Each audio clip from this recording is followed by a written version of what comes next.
ब्रह्मानंदं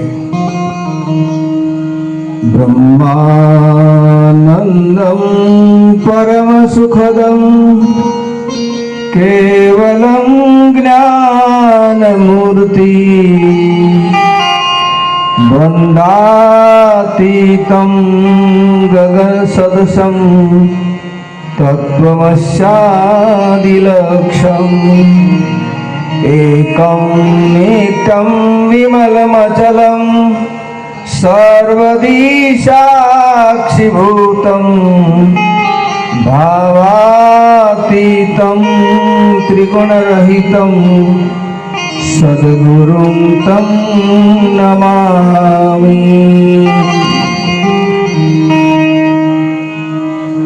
पूज्य साध्वीजीए रामायणના મહત્વના પ્રસંગો લઈ આપણને સત્સંગનો લાભ આપ્યો। પરમ પૂજ્ય કરણરામ મહારાજ પણ સનાતન ધર્મના ફેલાવા માટે એમની પાસે બે પદ્ધતિ છે, આયુર્વેદિક પણ છે અને શાસ્ત્ર વેદાંત ભક્તિ માર્ગ પણ છે। એ માર્ગે પણ સમાજમાં ધર્મનો પ્રચાર થાય, લોકો સારા માર્ગે વળી વ્યસનોમાંથી મુક્ત બને, એવા સતત એમના પ્રયત્નો ચાલુ છે। વાલ્મીકી રામાયણના મત અનુસાર દરેકના માત્ર સદગુરુ હોવો જોઈએ।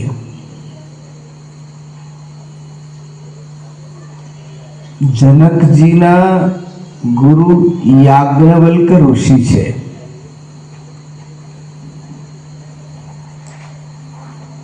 અને સુખદેવજીના ગુરુ જનકજી છે।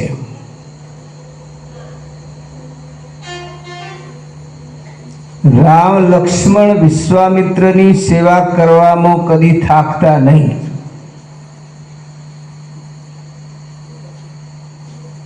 અમે ચાંદીપરીના શિષ્ય છીએ એમ કહેવામાં શ્રી કૃષ્ણ સુદામા ગૌરવ અનુભવતા।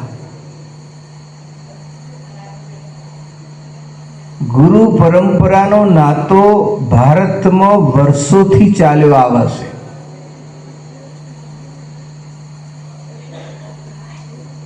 અર્જુનના હૃદયમાં રહેલો દ્રોણાચાર્ય પ્રત્યેનો જે ભાવ ગુરુ તરીકેનો હતો એ એના યુદ્ધ કર્મમાં થોડો શિથિલ બનાવતો કે હું મારા ગુરુ સામે કેવી રીતના લડી શકીશ।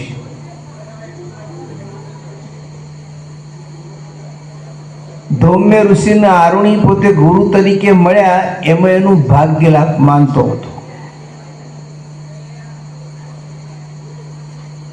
કર્ણ પાસે પરશુરામ પાસેથી કર્ણ વિદ્યા પ્રાપ્ત કરવા માટે ઘણા કષ્ટો વેઠેલા એવું મહાભારત કહે છે। બૃહસ્પતિનો પુત્ર કચ્છ દૈત્યોના ગુરુ શુક્રાચાર્ય પાસે સંજીવની વિદ્યા શીખવા માટે ગયેલો। ત્યારે શુક્રાચાર્ય કહે છે કે તારે જો સંજીવની વિદ્યા શીખવી હોય તો મારા આશ્રમમાં થોડો સમય તારે રોકાવું પડશે।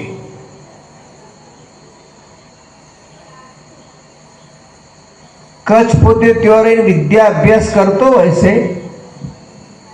એવામાં શુક્રાચાર્યની એક દીકરી હતી દેવયાની, એ યુવાન હતી અને કચ્છ દેખાવામાં બહુ સુંદર હતો।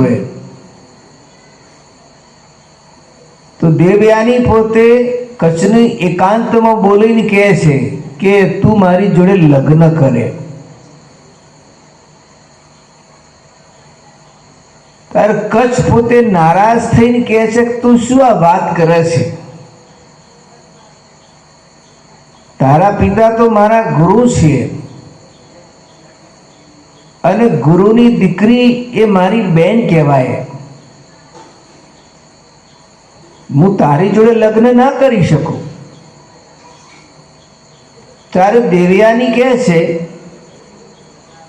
કે તું જો મારી જોડે લગ્ન નહીં કર્યું તો હું તને શ્રાપ આપીશ કે મારા પિતા પાસેથી તું જે સંજીવની વિદ્યા શીખ્યો છે એ નષ્ટ થઈ જશે. કચે શ્રાપ સ્વીકાર્યો પણ ગુરુની પુત્રી જોડે લગ્ન કરવાનું સ્વીકાર્યું નહીં. આ છે એની ગુરુ ભક્તિએ. શંકરાચાર્ય પણ પોતાના ગુરુદેવ ગોવિંદ પાદાચાર્યનું નામ આવતો જ ગડગડા થઈ જતા.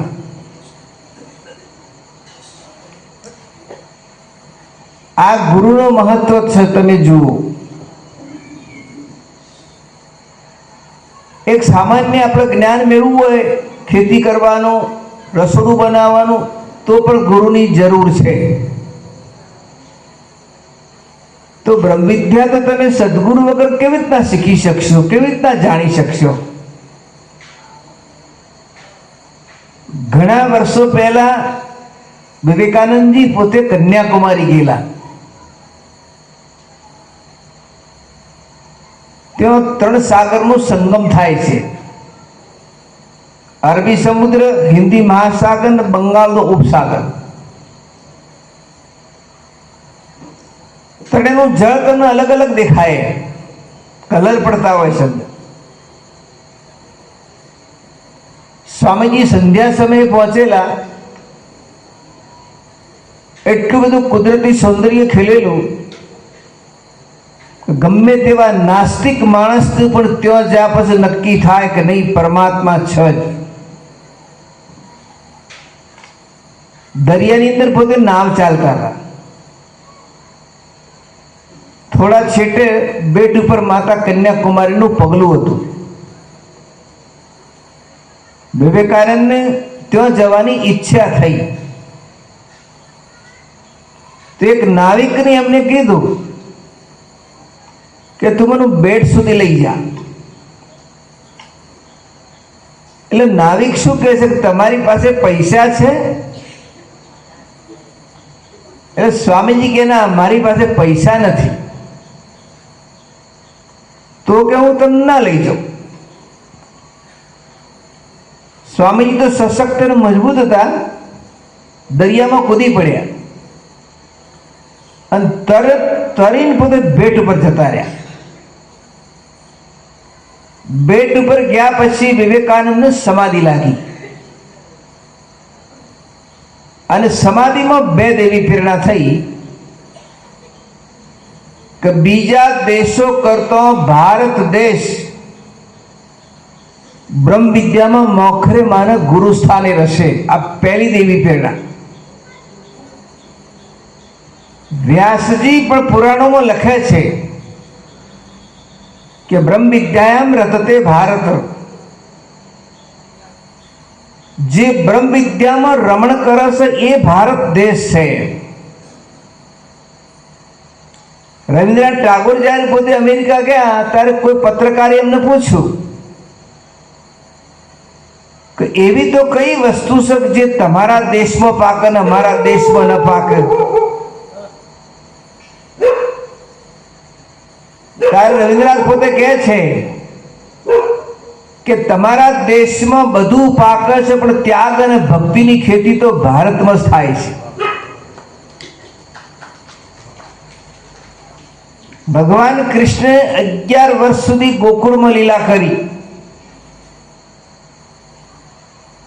14 વર્ષ સુધી મથુરામાં રહ્યા.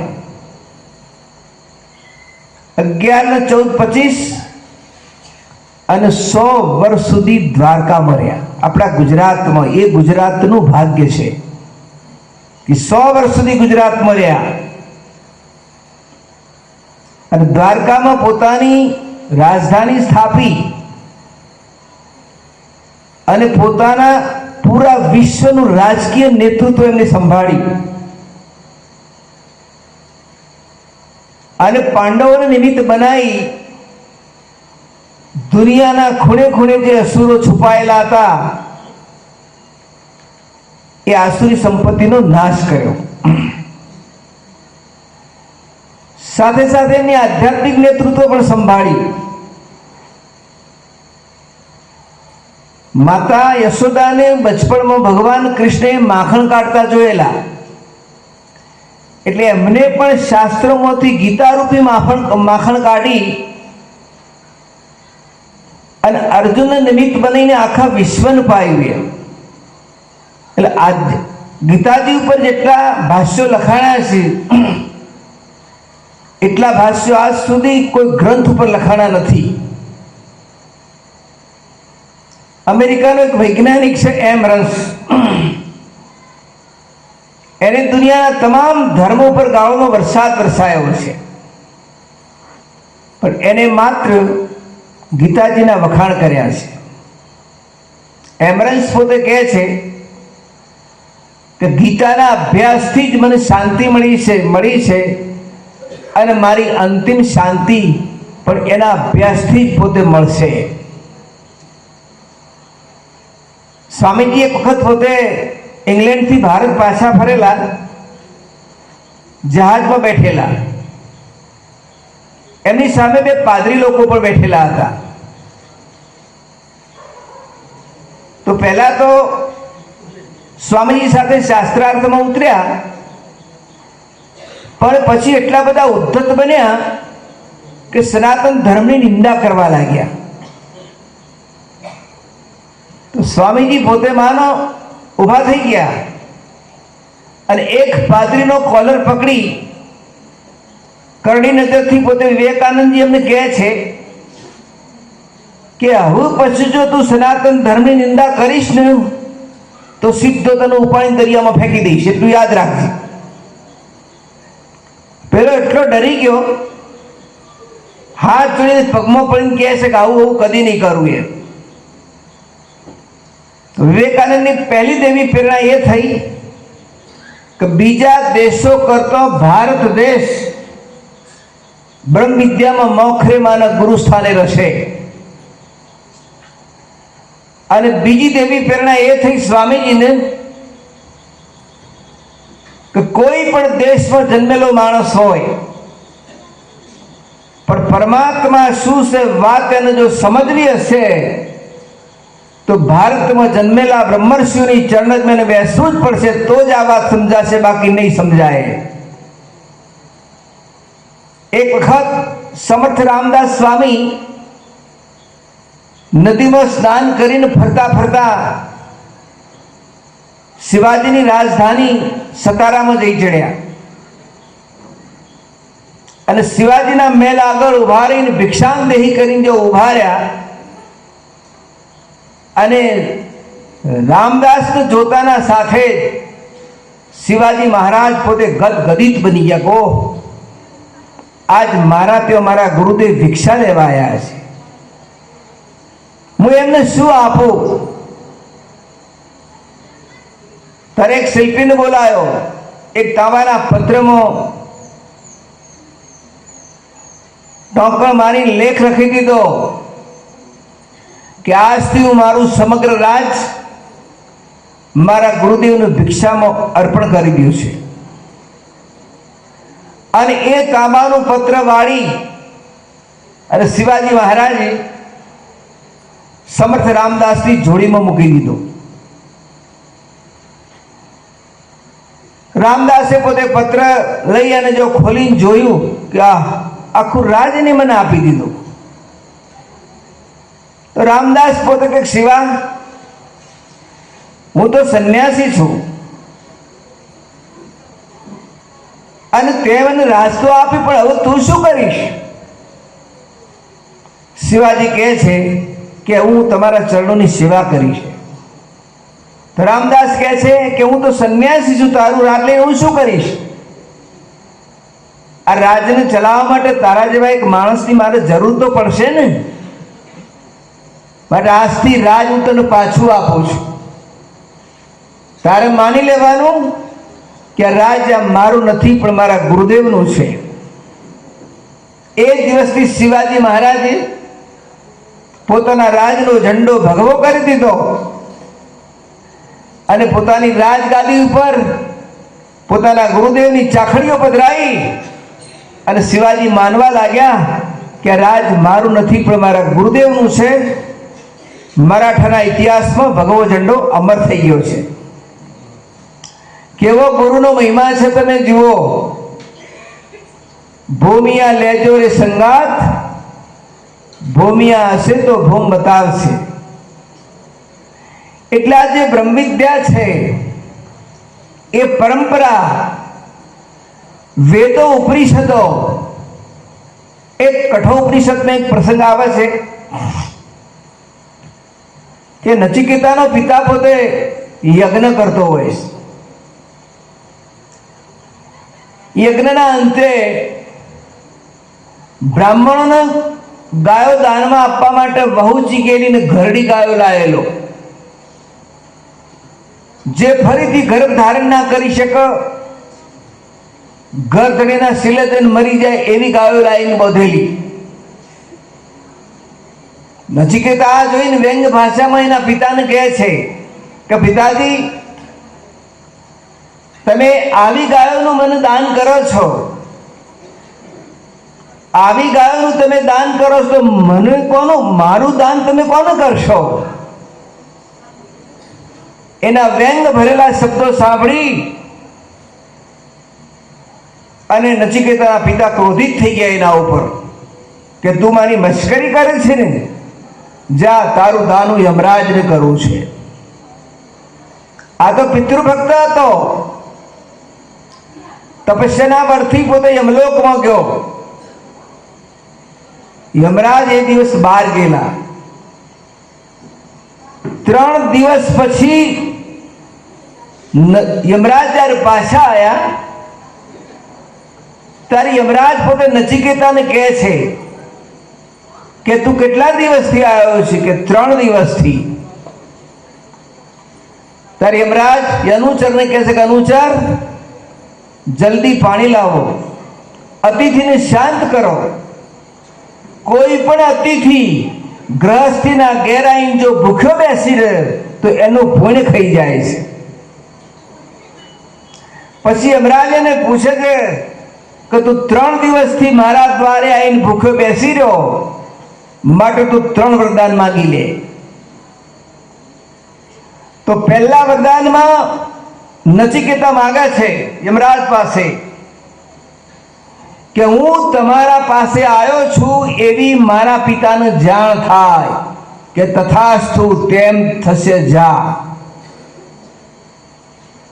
બીજું વરદાન એને એ માંગ્યું કે મારા પિતા જે મારા પ્રત્યે ક્રોધાયમાન થયા છે, રોષવાળા થયા છે, એ શાંત થઈ જાય કે તથાસ્તુ, એમ થશે, જા. અને ત્રીજા વરદાનમાં નચિકેતા માંગે છે કે મૃત્યુ પછી પ્રાણીઓની શી ગતિ થાય છે. બસ તે યમરાજ અટકી ગયા. નચિકેતા યમરાજને કહે છે કે નચિકેતા, તું આ ત્રીજું વરદાન બરાબર માંગ્યું નથી. એના બદલામાં બીજા હું તને 100 વરદાન આપું. ધન દાનથી ભરેલું પૃથ્વીનું ચક્રવર્તી રાજ આપું, પણ આ વરદાનમાંથી તું મને મુક્ત કર કે મર્યા પછી જીવની શી ગતિ થાય છે એ જાણવાની તું મારી પાસે ઈચ્છા રાખીશ નહીં. મનુષ્યલોકમાં અત્યંત દુર્લભ એવી સુંદર સ્ત્રીઓ આપું. 100 વર્ષની આયુષ્યવાળા એવા 100 દીકરા આપું. હીરા, માણેક, મોતી, ઝવેરાત, આ બધું તને આપું, પણ મર્યા પછી જીવની શી ગતિ થાય છે મારી પાસે જાણવાની ઈચ્છા રાખીશ નહીં. નચિકેતા છેલ્લે એક વાક્ય કહે છે કે જેના માથા ઉપર કાળનું ચક્ર ફરતું હોય એવો માણસ ભોગોની કેવી રીતના ઈચ્છા કરે? માટે મારા બધું કંઈ જોઈતું નથી. એનો વૈરાગ હતો નચિકેતાનો. એની વાત સાંભળી યમરાજ એના ઉપર ખુશ થઈ ગયા કે શાબાશ, તારા જેવા જાતવાન પુરુષો જ બ્રહ્મ વિદ્યા પ્રાપ્ત કરી શકે છે. જે પરીઓથી લલચાય છે, ભોગોથી લલચાય છે, સત્તાથી લલચાય છે, એ બ્રહ્મ વિદ્યા પ્રાપ્ત કરી શકતો નથી. અને એનો આવો તીવ્ર વૈરાગ્ય જોઈ અને યમરાજ પોતે બ્રહ્મ વિદ્યાનો ઉપદેશ કરે છે. યમલોકના બ્રહ્મ વિદ્યાના આચાર્ય પોતે યમરાજ છે અને પૃથ્વીલોકના બ્રહ્મ વિદ્યાના આચાર્ય નચિકેતા છે. એ નચિકેતા યમરાજ પાસેથી યમલોકમાંથી બ્રહ્મ વિદ્યા પોતે પૃથ્વી પર લાવ્યો છે. આ પ્રસંગ કઠોપનિષદમાં આવે છે. બે સુખની એક પ્રે અને શ્રેય, બે વસ્તુ એની આગળ મૂકી.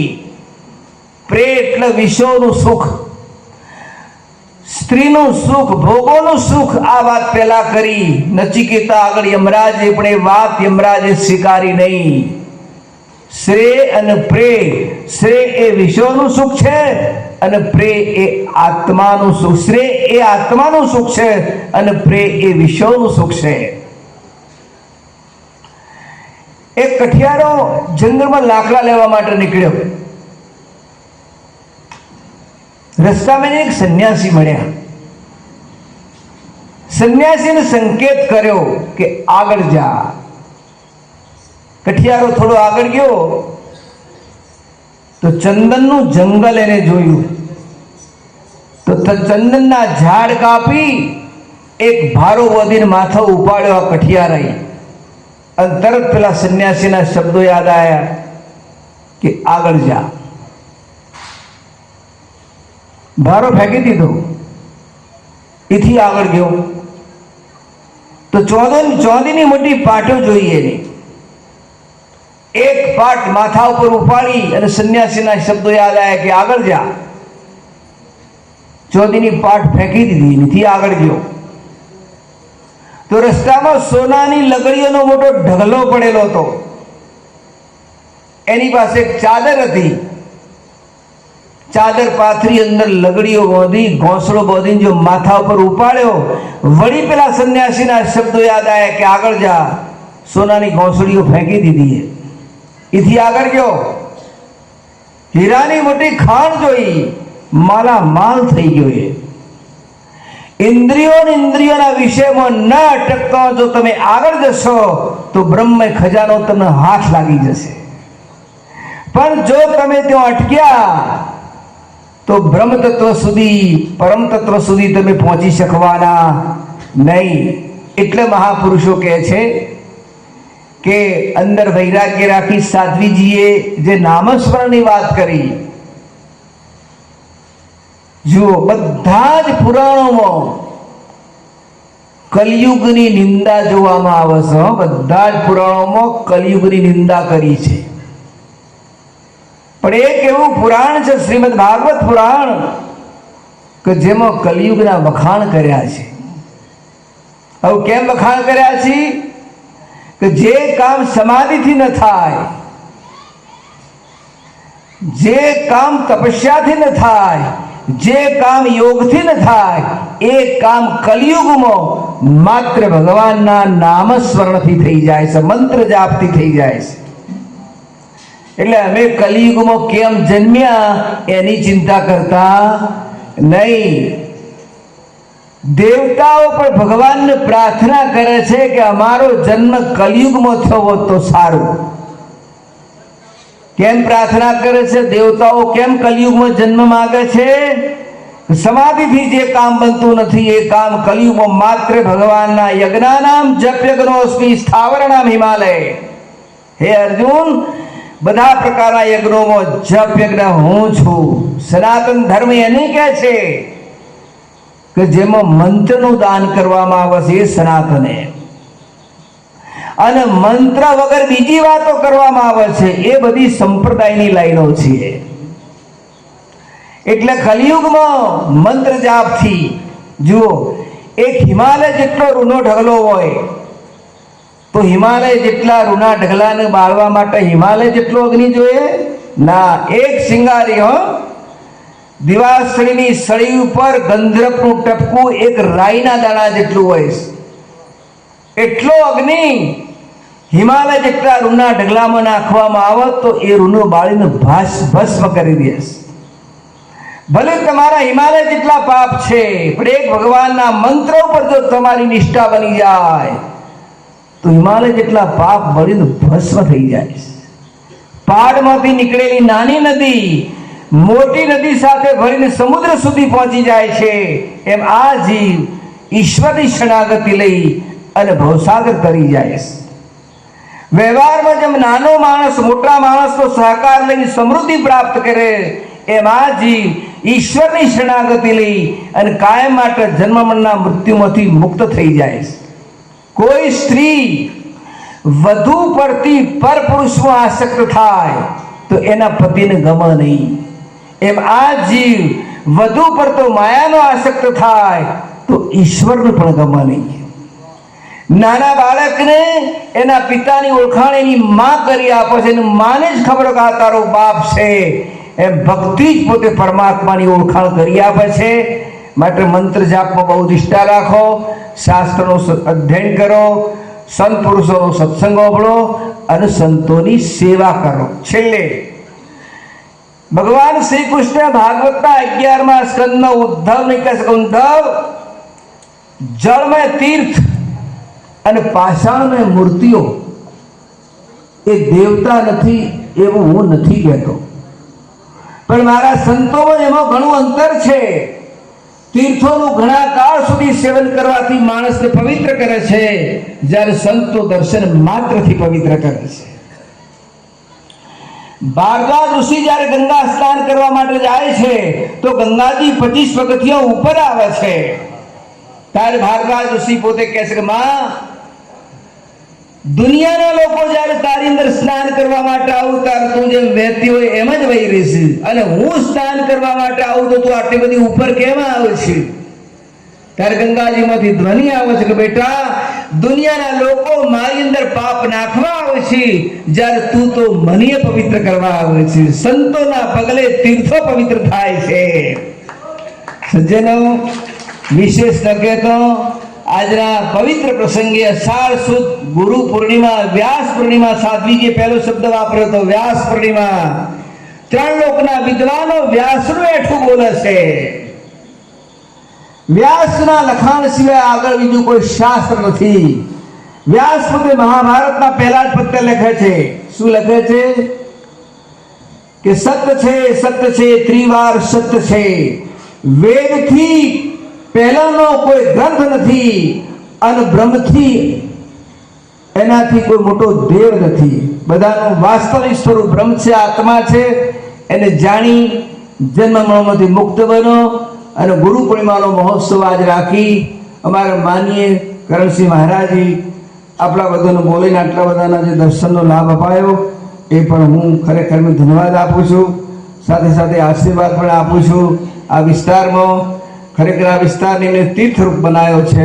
એમની લાગણીઓ, એમની ભાવનાઓ ઘણી ઊંચી છે, અને એ ભાવનાઓ ભગવાન એમની પૂરી કરે એવા આશીર્વાદ સાથે હું મારી વાણીને વિરામ આપું છું. સવારનો અતિશય પરિશ્રમ હોવાના કારણે આવી શકાય એવું તો નહોતું, પણ સાહેબશ્રીના આગ્રહના વશથી મારે આવવું પડ્યું. હવે અમે સાધ્વીને બંને જણા હવે અહીંથી વિદાય લઈશું. આગળનો દોર અમારે બહુ સારી રીતે જે માઇકનું સંચાલન કરીશું ને